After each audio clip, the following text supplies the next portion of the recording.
Bom dia, amigos da Web TV Jornal RS, e você que está nos assistindo pelo canal do YouTube, pelas redes sociais do Facebook. O nosso convidado especial de hoje é o deputado estadual Eissur Koch. Bom dia, deputado. Muito bom dia, meu amigo Ari, muito bom dia, é um prazer estar aqui no Jornal RS e a todos os nossos web espectadores, para não dizer telespectadores, né, que nos acompanham. Prazer estar aqui contigo. Ok, para nós é uma grande satisfação ter a oportunidade de ouvi-lo aqui nesta manhã. O deputado Eissur é professor formado em pedagogia, músico também, apresentador do programa da TV Game, né, na TV comunitária aqui de Novo Hamburgo. Em 2012, o deputado iniciou sua carreira legislativa aqui de Novo Hamburgo, elegendo-se como vereador aqui em Novo Hamburgo pelo Partido Progressista. Isso? Perfeito. Na época, o senhor fez quantos votos, deputado? 2.978. 2.978. Nas eleições de 2016, o Eissur elegeu-se com 6.857 votos. Mais, o mais votado na época aqui na cidade de Novo Hamburgo. É isso, deputado? Isso, um marco que ficou na história, que foi a maior votação de um vereador na história da cidade de Novo Hamburgo, né? Superando os números de uma vereadora do ano 2000 que tinha feito 4.500. E o que motivou o senhor vir a deputado estadual? Porque o senhor veio em 2018 no pleito, né, para deputado estadual, fazendo 35.803 votos. Né? Perfeito. O que motivou o senhor sair do legislativo para vir a deputado estadual? Ampliar as pautas, né, Ari? A Câmara de Vereadores, eu entendia que eu tinha praticamente cumprido uma missão ali enquanto vereador, atendendo às demandas da minha cidade, e eu tinha muito apelo mesmo de cidadãos de Novo Hamburgo ou de cidades do entorno, para que eu ampliasse a minha atuação. Então, o caminho natural do legislativo, né, um passo acima da Câmara Municipal, é a Câmara Estadual. Então, consegui ampliar esse projeto. Uhum. Em outubro do ano passado, o senhor veio à reeleição, fazendo 27.977 votos. Quer dizer, na primeira eleição o senhor fez 35.803 votos. Agora o senhor fez 27.977 votos. Na sua concepção, o que o senhor acha que aconteceu nessa diminuição de votos? Uma série de fatores, né? Fatores como, por exemplo, a mudança de contexto político, né? De uma eleição uma eleição de extremos, onde nós tínhamos... O eleitor buscava muito uma extrema direita, uma extrema esquerda, e o perfil mais moderado, o perfil mais de construção acabou sendo suplantado por perfis mais extremistas. Foi esse caso, eu tinha um perfil mais de centro, mais moderado, paguei um preço caro. Mas vale destacar que dos 55 deputados da Assembleia Legislativa, 51 baixaram a votação.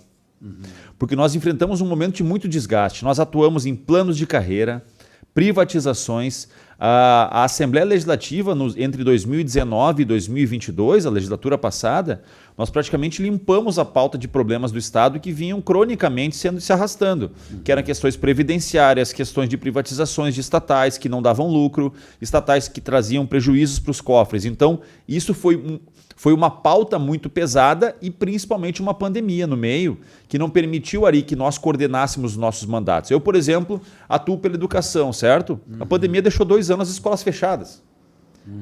A minha pauta da educação praticamente se resumiu a ter vacina para professores, vacina para os estudantes. Então, foi uma série de contextos que a gente pode definir que fizeram essa diferença para que dos 55, vou repetir, dos 55 deputados da Assembleia naquela legislatura, 51 baixaram a votação. Apenas 4 deputados ampliaram a votação.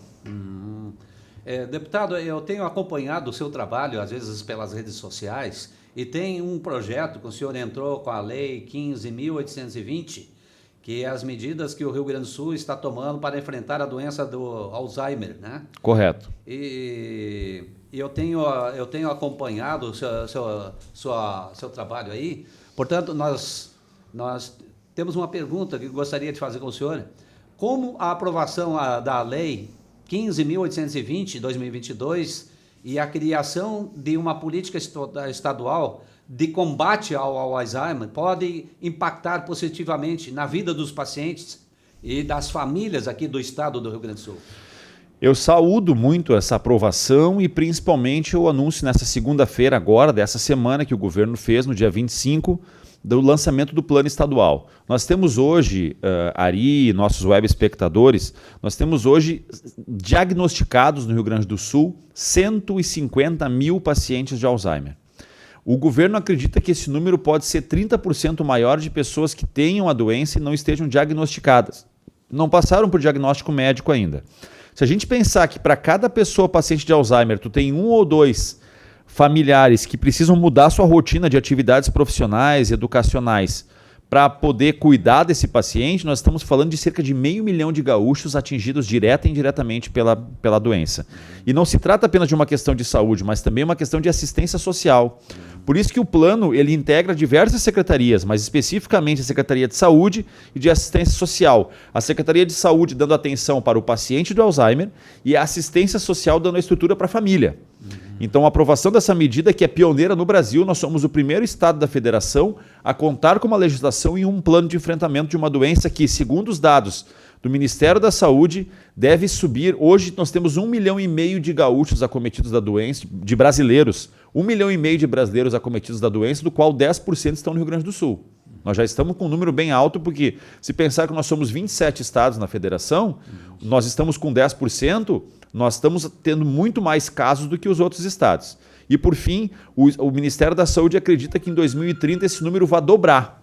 Então, estar preparado para esse enfrentamento, para acolher uma população que está em fase de envelhecimento, para nós é muito importante. Uhum. E como o Estado pretende lidar com a crescente prevalência da doença do Alzheimer, né? Especialmente considerando as projeções que o número dos casos está aumentando significativamente nos próximos anos. Perfeito.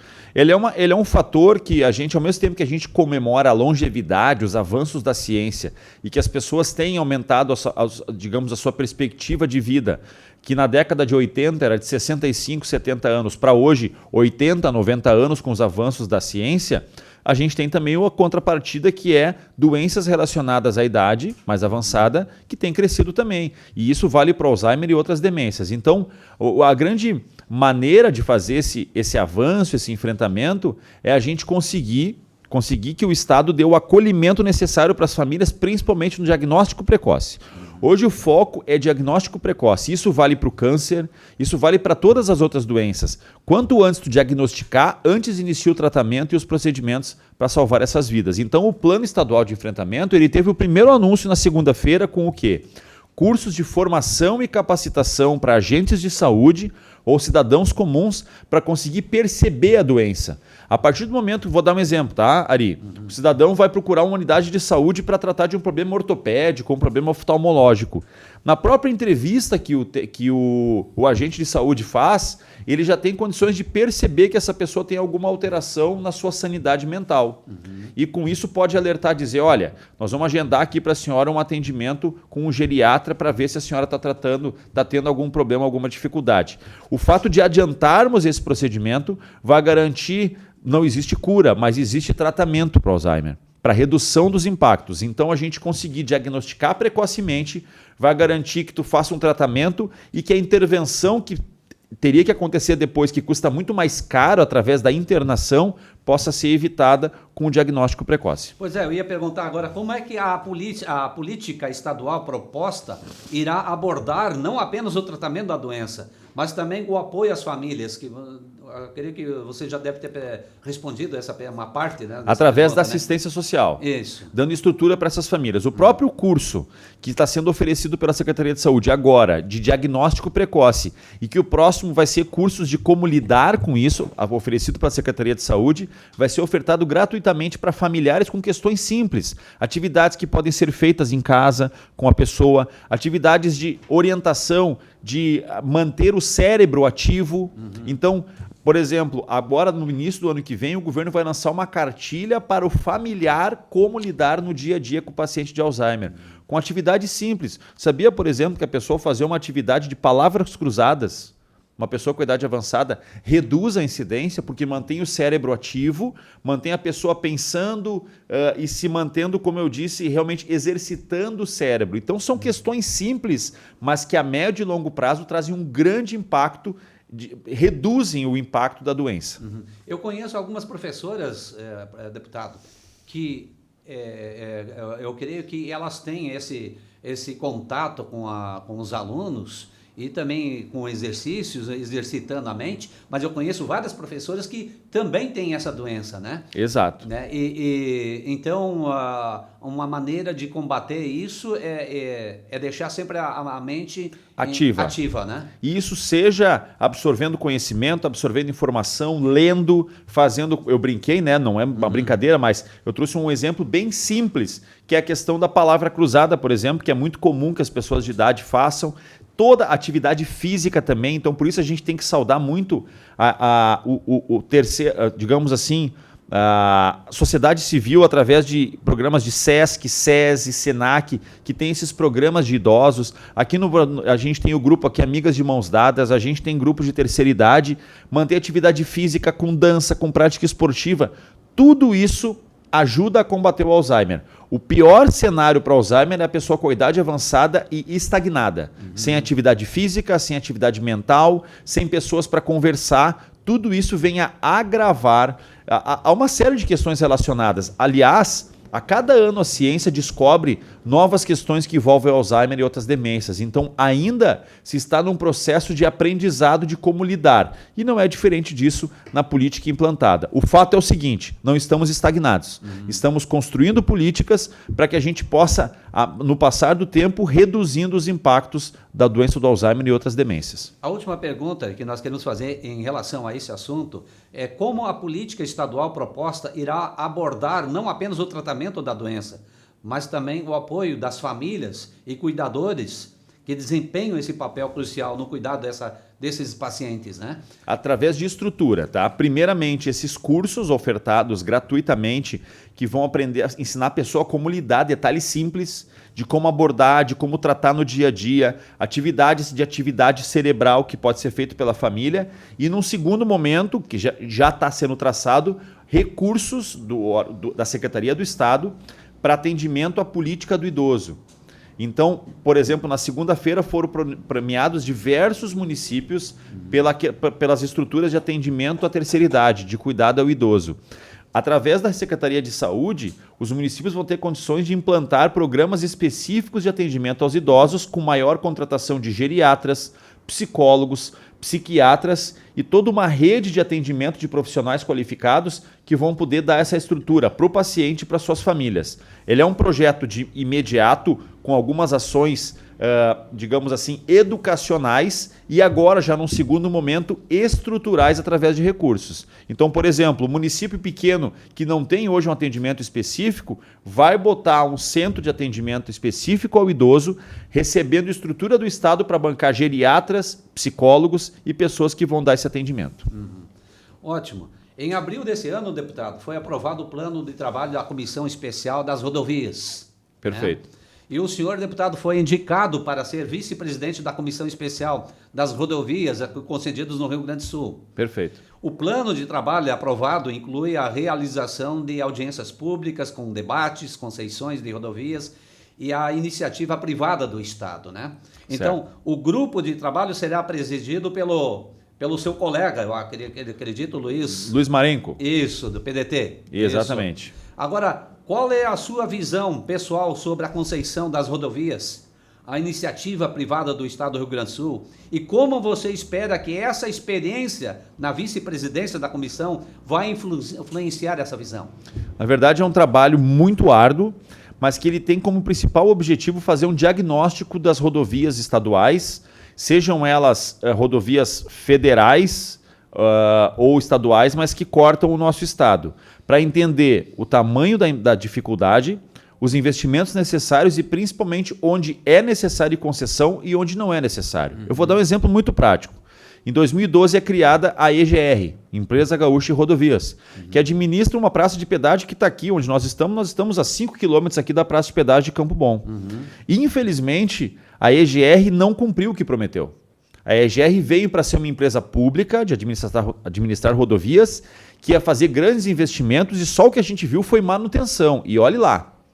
Então, se a gente for analisar o lucro das praças de pedágio e se a gente fizer uma relação com os investimentos feitos, ele não Muito corresponde, ele não fecha, a conta não fecha. Por exemplo, a própria Praça de Campo Bom aqui, a gente continua sem passarelas de acesso perto da Fevale e o bairro Quefas. A gente continua sem as terceiras pistas necessárias, principalmente nas subidas. A gente continua sem a qualificação das rotatórias. Hoje, para teres uma ideia, entre a BR-116 aqui em Estância Velha, né, onde começa a RS, praticamente, né, o trecho que a gente conhece até Taquara, são 38 acessos, 38 retornos. Na alça de xícara, que a gente chama, que é um molde antigo, não se usa mais isso. Na Europa ou no Brasil mesmo, não se faz. O que é a alça de xícara? É aquele retorno onde tu quer retornar ou entrar no município que tu para aqui, tu tem que cruzar a pista contrária, aí tu faz uma alça de xícara e tu começa. Hoje se mudou. Hoje o molde de rodovias modernas a gente chama de rótula alongada. Que é, por exemplo, já se vê na Freeway, já se vê na 290, que é o quê? Tu não corta a pista contrária. Tu vem pela tua pista, tu faz uma alça e tu volta pela lateral da própria pista aqui, muito parecido com fazer uma volta embaixo de um viaduto. Onde tu vem pela esquerda e tu sai pela esquerda, tu não cruza a pista contrária. O maior índice de mortes em acidentes na RS 239 é justamente quando um veículo cruza a pista para fazer o retorno ou acessar uma cidade e dar um impacto lateral. Esse é o maior incidente de mortes. Então, essa modernização deveria ter sido feita pela EGR. Então, o que a gente questiona é o seguinte, né? Tudo bem, teremos uma nova concessão, uma empresa privada. Ela vai fazer os investimentos ou nós iremos cair na mesma falácia que a EGR nos enganou há 11 anos atrás? Então esse é o desafio. Se vai ser feita uma concessão, que os investimentos saiam do papel e não, infelizmente, que os investimentos acabem mais uma vez caindo na falácia que a pessoa paga a conta e acaba não tendo o investimento necessário.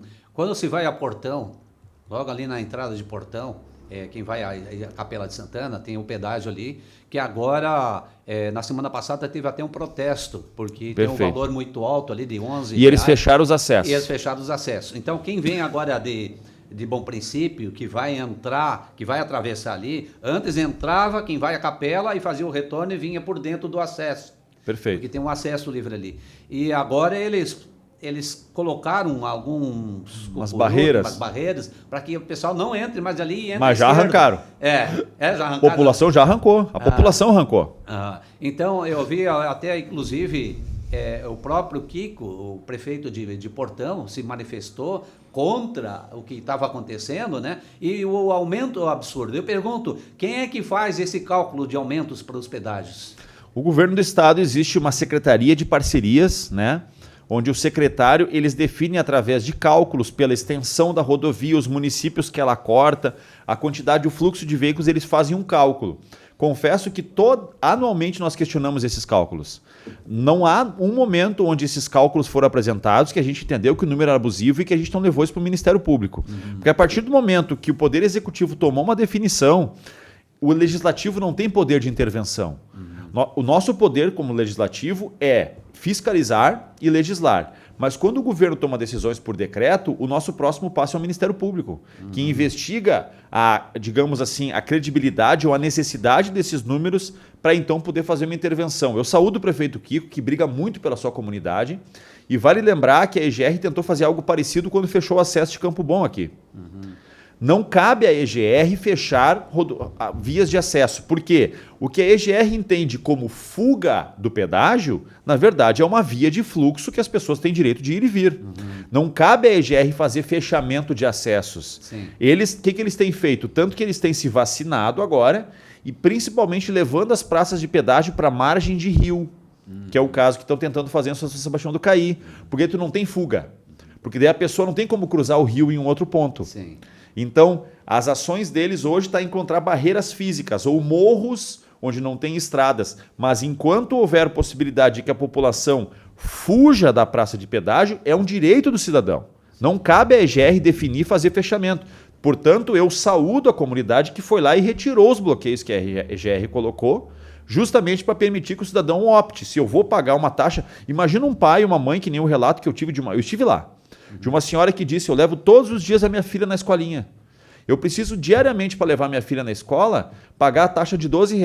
Isso me dá um custo de R$ 60 por semana. São quase R$ 300 por mês que eu gasto para levar minha filha na escola. Fora a escola que eu pago 600. Então, é muito injusto com a população. Isso quebra o direito de ir e vir das pessoas. E quem não tem os R$ 12? Pois é. O deputado, por que não se cria uma lei para que pessoas do município sejam isentas do pedágio? Eu sou autor dessa lei. Ela tramita na Assembleia Legislativa. Uma lei que define... O problema todo é o seguinte, tá? O problema é que isso tem que ser feito uma construção prática. Como é que a pessoa que opera a praça de pedágio vai saber que o cidadão é morador do município? Com a placa Mercosul, nós não temos mais o nome do município, está escrito Brasil. Sim. Então, o que tem que ser feito? Tá? Ele é um processo burocrático. Na verdade, o projeto de lei ele define que na praça de pedágio que corta o município, o cidadão tem que entrar no sistema, a empresa vai ter que disponibilizar o sistema e o cidadão entra no sistema e cadastra a sua placa, comprovando a sua residência no município. Através disso, a pessoa tem o direito à isenção. Esse é o meu projeto de lei, porque se tu for lembrar, Ari, até 2015 existia isso. O morador do município não pagava o pedágio. Porém, por uma decisão judicial, a EGR conseguiu derrubar essa prática. Agora a gente está tentando legislar, mas vai exigir uma organização. Não basta tu morar no município, tu vai ter que entrar num site, registrar a tua placa e ter o direito a esse acesso. Só que aí a gente vem com outro problema. Pessoas que não moram no município, que vão arrumar endereço no município para comprovar que é a casa. Então, o veículo vai ter que estar emplacado naquele município. Não basta tu ter tua residência. É preciso que o registro do seu veículo seja na cidade que obtenha a praça de pedágio. Esse é o meu projeto de lei que tramita na Assembleia Legislativa e que eu espero ter êxito para garantir, pelo menos, uma isonomia para as pessoas que moram nos municípios onde tem praça de pedágio. Professor, qual o desafio específico que você antecipa no processo da realização das audiências públicas para debater a concessão nas rodovias? Como planeja lidar com elas? O nosso grande desafio tem sido fazer o enfrentamento junto a quem tem o poder, que é o Poder Executivo. O Poder Executivo tem o direito, né, e cabe a ele definir as concessões. Então, a gente faz as audiências públicas para escutar quem? Empresas. Um exemplo, tá? A gente teve um caso em Cruzeiro do Sul, próximo a Lajeado, onde tem uma empresa de transportes que tem carretas, eles têm 80 carretas e eles estão a 80 metros de uma praça de pedágio. 80 e 80. Eles estão a 80 metros, 100 metros de uma praça de pedágio. Quando os caminhões deles, e eles são obrigatoriamente, eles têm que entrar para a direita na pista e depois lá na frente fazer o retorno. Então veja bem, a carreta sai pela direita e se ela quiser ir para a esquerda, ela tem que pagar o pedágio, fazer um retorno 500 metros depois e pagar de novo o pedágio. Então, porque não tem um acesso diretamente para o norte. Então, veja bem o custo. Para a carreta sair da empresa e passar de novo na frente da empresa, ela já paga 2 vezes o pedágio. Sim. Então, são medidas que a gente tem tentado para criar casos específicos. Por exemplo, poxa, uma empresa que está nessa condição, não é justo que para ela sair, para a carreta sair, ela nem carregou às vezes. A carreta está saindo de dentro da empresa para ir carregar num outro local e ela já pagou 2 vezes o pedágio. Então, se criar mecanismos, esse é o nosso desafio, para que peguem as situações particulares e se dê uma diferenciação para elas. Poxa, a empresa está ali estabelecida, então, as placas registradas, por exemplo, a praça de pedágio, que esteja no máximo 1 quilômetro de uma empresa de transporte, essas empresas não precisam pagar o transporte 2 vezes. Pagou uma vez no dia, por 24 horas a carreta pode transitar. Mas é muito difícil executar isso. Por quê? Se o executivo não aceitar o que o deputado propor, a gente precisa ir a quem? Ao Ministério Público. Para fechar o tripé dos 3 poderes, executivo, legislativo e judiciário. Um fiscaliza o outro, mas o poder legislativo, a gente fiscaliza o executivo, mas a gente não tem poder de ação sobre o executivo. Sim. A gente depende do quê? A gente fiscaliza, denuncia para o MP porque o judiciário atua no executivo. Sim. Se toda a máquina não funcionar, não acontece nada. Entendi.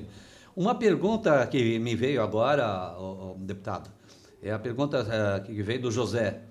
Ele pergunta sobre a educação deve ser imparcial e centrada no ensino de fatos e valores cívicos, em vez de promover uma agenda política específica, lembrando o caso da escola Liberato. Não sei se deve ter visto. Fui aluno da Liberato. Isso. Há pouco tempo atrás, a gente viu o Grêmio Estudantil do Liberato, eles fizeram uma apologia ali ao Bolsonaro, colocaram o Bolsonaro com uma boca grande, né? Então, a gente até fez uma matéria, não sei se você tem acompanhado a matéria que a gente fez, né? Então, é justamente isso. Hoje, a maioria das escolas, elas não deveriam ser políticas. Perfeito. Né? Mas hoje, a maioria das escolas estão criando, dentro das próprias escolas, até os professores estão ensinando os alunos, transmitindo essa política para os alunos. O que o senhor acha disso? Eu acho extremamente equivocado, extremamente errado, mas vou fazer uma correção. A escola discute política. O que não pode é discutir política partidária e ideológica. Né? É natural. Infelizmente, o estudante sai da escola sabendo o nome das capitanias hereditárias, ele sai da escola sabendo o nome da capital do Panamá, ele sai da escola sabendo, por exemplo, a divisão dos países da Europa e não sai sabendo a divisão dos poderes no Brasil. É muito comum que as pessoas me procurem assim, deputado, precisamos que tu resolva o problema lá do hospital. Eu não resolvo o problema do hospital. Eu faço fiscalização, denuncio, mas quem resolve o problema do hospital é o Poder Executivo, que executa. Se o Poder Executivo não fizesse a parte, quem tem o poder e a caneta para atuar é o Judiciário e não o Legislativo. Então, como eu disse, infelizmente o estudante sai da escola sabendo a fórmula de Bhaskara e o valor atômico, por exemplo, do bário e do chumbo, e não sai sabendo o papel de um deputado, o papel de um vereador e o papel de um governador. A diferença dos poderes. Então, mas isso também é muito difícil da gente controlar. Eu fui professor de sala de aula. E diversas vezes eu tive que ensinar política, mas eu não posso me posicionar partidariamente, ideologicamente. Então, infelizmente, o professor que tem posicionamento político, ideológico e partidário, ele não deveria estar na escola. Ele deveria fazer isso fora dos portões da escola, se é que ele quer fazer em algum momento. Porque o professor tem que entender que ele tem um poder de convencimento e um poder de persuasão muito grande em relação ao aluno, porque ele é um símbolo de liderança. O professor é um símbolo de liderança. E ele não pode usar esse símbolo de liderança para pregar para os estudantes aquilo que ele acredita. Então, ensinar política é necessário. Porém, pregar política partidária e ideológica é muito errado, tem que ser fiscalizado e é preciso que a estrutura educacional da escola observe os professores que fazem esse processo e tome as providências necessárias. E nosso papel enquanto deputados e o meu papel enquanto vereador, quando vereador em Novo Hamburgo, era saber que isso acontecia, fazer as denúncias cabíveis, fazer as cobranças, exigências, para quê? Para que o estudante entenda o processo político, mas que ele decida se ele vai optar por A, B ou C. Não cabe ao professor dizer para o estudante políticas partidárias e ideológicas. Ok, nós vamos para um em breve intervalo. Não sai daí, porque temos muitas informações importantes ainda, né, senhor deputado? Importantes para serem discutidas. Muito obrigado. Então, fica conosco aí no Página Central, voltamos já. Agora, no segundo bloco, nós vamos falar um pouco sobre essa questão aí o senhor esteve em Brasília, né, em agosto, acompanhando a votação do projeto que tinha como relator o deputado federal Pedro Westphalen. Perfeito. Do PT também, teu partido. Novo Hamburgo e região viveram momentos difíceis devido à falta de atualizações dos valores do repasse do SUS. E com o projeto da autoria do deputado federal Antônio Brito, parece que esse problema agora vai estar resolvido, né? Perfeito. Então, deputado, o projeto da oncologia, recentemente aprovado por unanimidade em Brasília, poderia explicar um pouco sobre essa questão, o tratamento ecológico aqui da região, como fica agora daqui para frente? Bom, especificamente o tratamento oncológico, ele exige contratos, né? Então, ele é um processo, dá para se dizer, de 3 partes. Ele envolve o Ministério da Saúde, ele envolve o governo do estado, mas principalmente a prefeitura municipal. Se um desses agentes não quiser ou não construir a sua parte do processo, ele não acontece. Não adianta o governo federal fazer a sua parte, o governo estadual fazer a sua parte e o município não fazer a sua parte. O mesmo vale se o município fizer e o estado ou a federação não fizer a sua parte. O que aconteceu? Há uma série de fatores nesse processo, mas principalmente a falta de atualização de valores. Isso. Os números, os valores de repasse estavam há 8 anos defasados. Para teres uma ideia, só para fazer um levantamento, tá? Vamos pegar o pós-pandemia, o pré e pós-pandemia. Durante o período da pandemia, a inflação no Brasil foi tratada na faixa de 8%, 9%. Ao mesmo tempo, a inflação na área médica foi 21%. Os medicamentos subiram o preço. Se o alimento subiu 8%, segundo os dados do governo, que eu discordo, porque para mim ele subiu muito mais de 8%, o medicamento subiu 21%. E essa conta não fecha, porque o salário das pessoas também subiu de acordo com o índice de inflação médio e não o da saúde. Então veja bem, a pessoa, digamos, teve um aumento de 5% no seu salário, mas o seu remédio que ela toma aumentou 21%. Tu pega isso e tu bota nos planos de saúde que tem que oferecer esses insumos, por exemplo, uma sala cirúrgica, os insumos para fazer a cirurgia, para fazer a sutura, para fazer o procedimento cirúrgico, as lâminas, todo o material, o plano de saúde teve em 21% o aumento do custo disso e não conseguiu repassar isso para o consumidor. Trazendo isso para a questão da oncologia, vocês imaginam que um médico que recebia em 2015 R$80 para fazer um atendimento, e na época a sua consulta particular custava 100, hoje a sua consulta particular custa 300 e ele continua recebendo os mesmos 80 pelo SUS. Fez com que os médicos começassem a recuar também. Fez com que a conta não fechasse mais. E a oncologia pagou o preço mais caro disso. Porque o contrato entre Novo Hamburgo e o Hospital Regina não se conseguiu mais honrar os valores. A instituição alegou que não tinha mais condições de dar manutenção com esses valores e acabou que não renovando. O nosso atendimento oncológico foi para Taquara. Hoje, eu faço oitiva praticamente mensalmente com as pessoas, com a nossa liga, através da Regina Dal, com a Liga de Combate ao Câncer, e o atendimento, a qualidade do atendimento, para alguns melhorou, para outros piorou. Isso é uma opção muito particular. O desgaste, o deslocamento. Mas hoje nós temos uma certeza, aquela fila de pessoas que não eram atendidas, ela foi suprimida e hoje as pessoas têm o atendimento, mesmo sendo distante.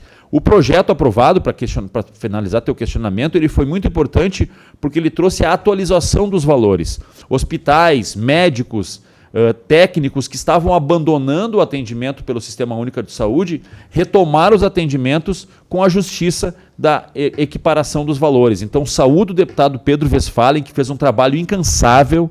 O deputado Pedro Westphalen fez um trabalho por ser médico, por conhecer da área, trabalhou incansavelmente para garantir que essa estrutura da oncologia fosse não só para Novo Hamburgo, mas para o Brasil inteiro. Então, quero mandar aqui minha saudação para o deputado Pedro Westphalen e ter certeza que as pessoas que sofrem, que são acometidas pelo câncer, junto com seus familiares, hoje têm uma maior luz e esperança, graças ao trabalho de homens como o Pedro, que fez esse trabalho em Brasília.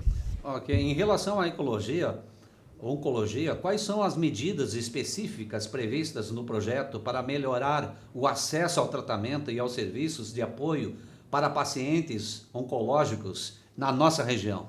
Especificamente, para trazer um ponto, eu vou definir um ponto, a equiparação dos valores, a atualização dos valores. Isso definiu tudo, e isso vale na vida.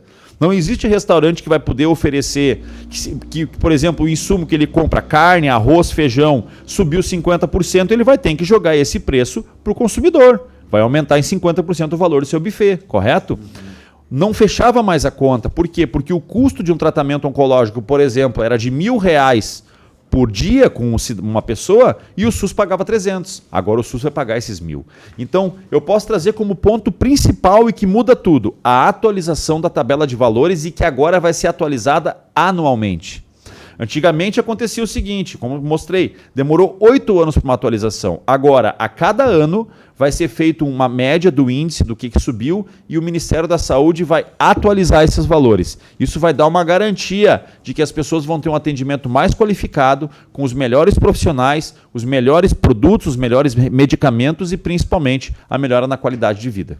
Trocando de assunto, deputado, o setor calçadista é a grande revelância para a economia do estado do Rio Grande do Sul. E nos últimos meses tem sido objeto de intensa discussão no estudo da Secretaria Estadual da Fazenda. A proposta de reduzir a líquida, recebi hoje a sua matéria, né? Uhum. Que agora passou de 3% para 4%, né? 2%. 2%. Aham. Isso, então, qual é a importância dessa redução da líquida, do ICM, para indústrias de calçados no Estado? Geração de emprego e renda e principalmente manutenção de postos de trabalho. Nós temos uma série de fatores que a gente pode tratar, como, por exemplo, desoneração da folha, política de antidumping, que infelizmente não tem funcionado no Brasil, a chegada de outros players no processo, por exemplo, países que não tinham produção que hoje estão produzindo. Indonésia, Índia, Vietnã, são países ou indústrias que entraram na competição e era muito desleal. Vou dar um exemplo, tá? A política antidumping é importantíssima, que garante que o produto que vem de fora tenha que pagar uma taxação para trazer uma isonomia com o produto aqui. Fazer uma comparação básica. O Brasil tem uma das legislações trabalhistas mais, digamos assim, complexas do mundo. Aí tu pega um país onde o empresário aqui no Novo Hamburgo, ele tem que cumprir, e justamente ele tem que cumprir com o salário mínimo regional. Eles já pagam acima, mas com honrar com tudo isso, com legislação trabalhista, com plano de saúde, com estrutura, com férias, com 13º, o que é justo e é necessário para o trabalhador. E tu compete com países que não tem nada disso. Que contrata a pessoa para fazer um lote, contrata por 10 dias, 15 dias, friamente, sem carteira assinada e demite depois. Esse cara consegue jogar uma produção de um calçado que aqui custa 40, 50, 100 reais para produzir, lá no Vietnã ele consegue produzir com 20 reais. Com menor qualidade, mas o consumidor, na hora de comprar na loja, ele vai olhar pelo preço. Ele vai dizer, esse aqui é made in Brasil, custa 120, o outro é made in Vietnã, é bem parecido e custa 80. Ele vai comprar o de 80. Cada vez que a pessoa opta por um produto que veio de fora e que não pagou tributos aqui, ele está alijando um posto de trabalho na indústria calçadista.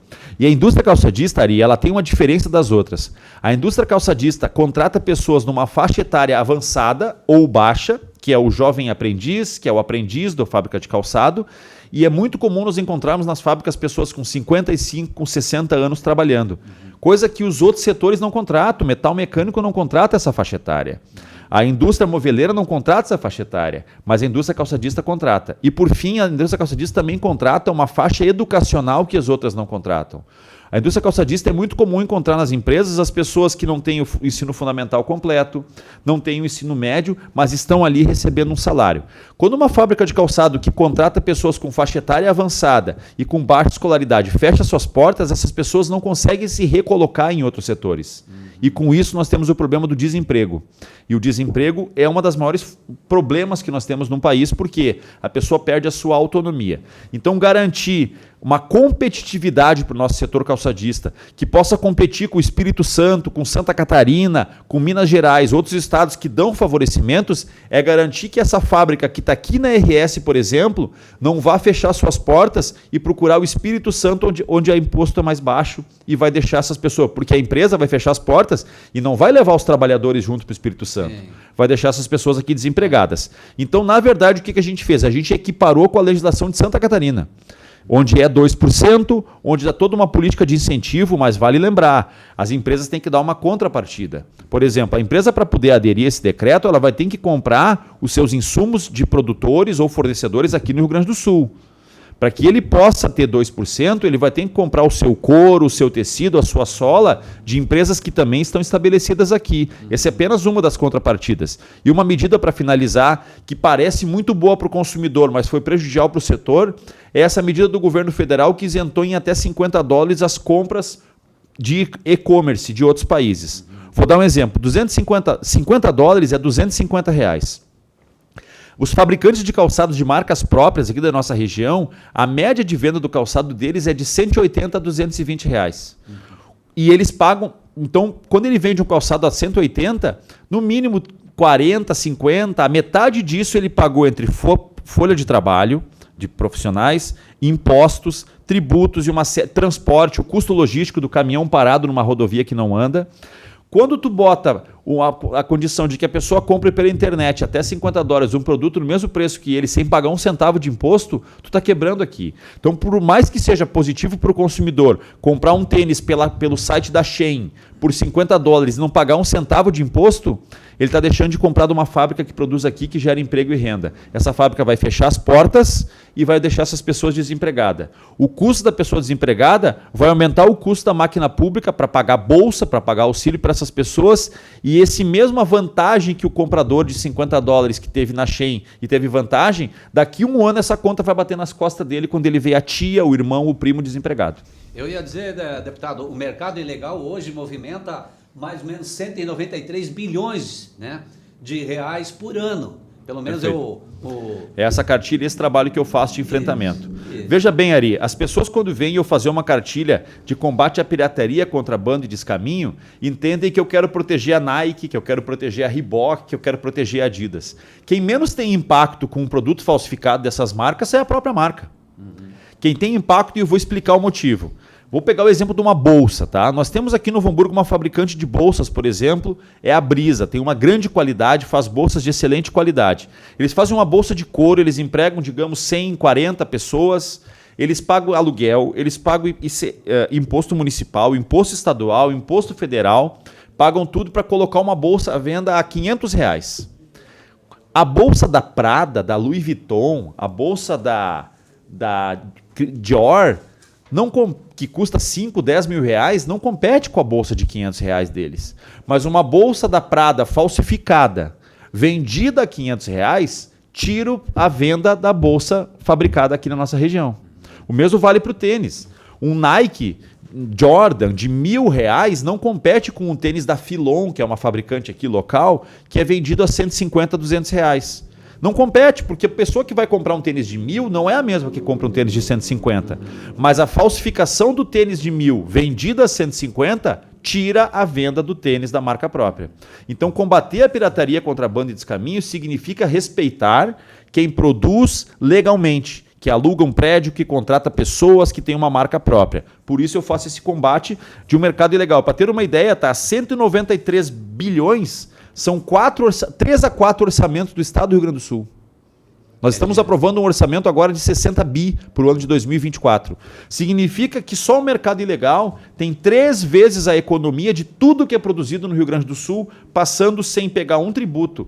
E esse tributo deixa de ser serviço na oncologia, deixa de ser atendimento para Alzheimer, deixa de ser investimento em rodovias e a gente tem que estar pagando pedágio. Se só esses 193 bi viessem, não precisava uma praça de pedágio no Rio Grande do Sul. Verdade. Deputado, o nosso tempo está quase esgotando, mas eu ainda queria entrar em outro assunto. Entre os dias 3 e 4 de setembro, nós sabemos do ciclone tropical que esteve aqui na região do sul, deixou um rastro de destruição por toda parte. Infelizmente. E aqui o nível do rio Taquari tinha subido 13 metros, né, acima do nível normal. E a gente viu até, inclusive, algumas mobilizações aqui no estado. Eu sei que a Assembleia Legislativa também se mobilizou para ajudar essas pessoas, essas cidades que estavam passando por essa dificuldade, que ainda estão passando. Perfeito. E, inclusive, o senhor também entrou nessa onda de ajudar essas pessoas, né? Eu gostaria que o senhor falasse um pouquinho assim, do que a Assembleia Legislativa ela fez, né? Perfeito. Vale lembrar que esse trabalho ele é um trabalho que deveria ter sido feito antes na prevenção. Infelizmente, nós somos um país que não é acostumado a lidar com catástrofes. Tu pega países que são acostumados com terremotos, por exemplo, eles têm planos de evacuação. Uma criança da escolinha com 3 anos de idade, ele sabe evacuar um prédio, ele sabe tocar um sistema de sirene. Eu estava, por exemplo, agora participando de uma feira do calçado na Itália, na Mican, e ao meio-dia, no meu celular disparou um alerta, eu tenho o print aqui, disparou um alerta de catástrofe, porque lá eles têm vulcões, eles também tem isso.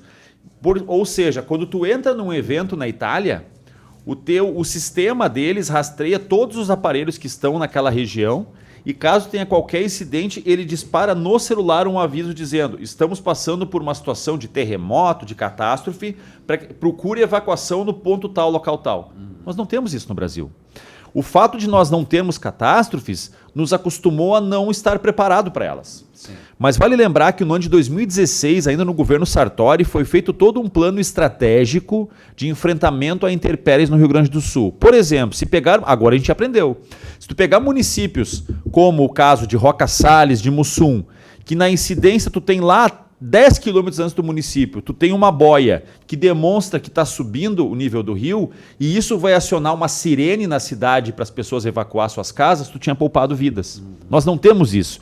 Então o Brasil paga o preço de um país que não é acostumado com catástrofes. Nós não temos terremotos, nós não temos vulcões, nós não temos tsunamis e países que têm isso, como é o caso do Japão, estão acostumados. Então nós precisamos entender que as mudanças climáticas transformaram o nosso país em um país, o nosso estado, digamos assim, possível de receber esse tipo de catástrofe. Então, o primeiro passo, estar preparado para isso. Hoje, o grande investimento que tem que ser feito é em sistemas de alarme de evacuação e programas de evacuação. Não adianta também tocar uma sirene e as pessoas não ter uma estrutura do município que vai lá buscar eles, tirar eles das suas casas e dar uma certeza. Tinha pessoas que tinham medo de sair de casa ali, porque dissesse, poxa, se eu sair da minha casa, vai vir os vagabundos, vão vir aqui, vão saquear tudo que eu tenho dentro da minha casa.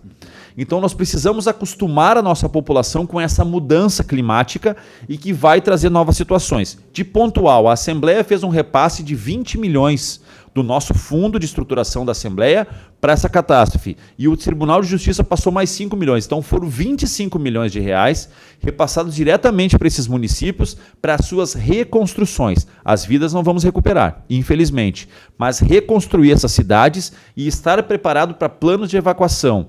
E principalmente, é preciso que a população entenda, e vou tocar num ponto nefrálgico aqui. Novo Hamburgo está passando por uma situação parecida. Aqui, às margens da RS 239, está crescendo uma favela. Se tu pegar, analisar do outro lado da rua da Fevale, está acontecendo um desmatamento e estão construindo residências de forma desenfreada. O que vai acontecer? A hora que tiver uma enxurrada, uma chuva forte, essas casas estão num ponto que não é para moradia, essas casas vão ser soterradas e o poder público vai ter que correr atrás. Então também é preciso uma conscientização da população. Nós temos pontos aqui, por exemplo, que são várzeas do Rio dos Sinos, que nós temos moradias. E não deveria ter moradias. E cada vez que o poder público vai lá tirar essas pessoas que estão lá correndo risco, vem uma movimentação da sociedade, deixa os coitados morar onde eles querem. Bom, na hora que a gente deixa as pessoas morar onde elas querem e que a gente sabe que é uma área de risco, é preciso que a sociedade entenda que quando essas casas forem invadidas por água, tem que também entender que tem uma responsabilidade pessoal ali de cada um. Eu era vereador em Novo Hamburgo e eu lembro que tinha uma área em Canudos ali, que era uma área onde o rio invadia, ali perto da Avenida dos Municípios, que as pessoas faziam moradia. Cada vez que a Secretaria de Habitação ia lá para retirar essas pessoas, dava um banzé, mobilização, coitada das pessoas. A hora que vem a água e essas pessoas morrem afogadas, aí querem culpar o poder público que não fez nada. Então a população tem que estar consciente também que tem áreas que não pode ter habitações e quando a prefeitura, o governo do estado for lá realocar essas pessoas, a sociedade tem que entender que aquilo é preventivo. Porque se não faz mobilização, coitado, deixa eles morar onde eles querem. Bom, a hora que vier a água, não vai ter socorro. E aí a sociedade vai pagar um preço caro. Então, prevenção é o primeiro passo que o Estado do Rio Grande do Sul e o Brasil tem que aprender a enfrentar. E segundo agora é nós fazer um investimento para retomar a vida dessas pessoas com qualidade. Mas entender que colocar residências em local onde a natureza vai fazer a sua parte, vai invadir, não vai respeitar, a gente tem que apoiar quando as prefeituras e os estados fazem essas ações de proteger essas pessoas de forma preventiva. Ok, nosso tempo acabou.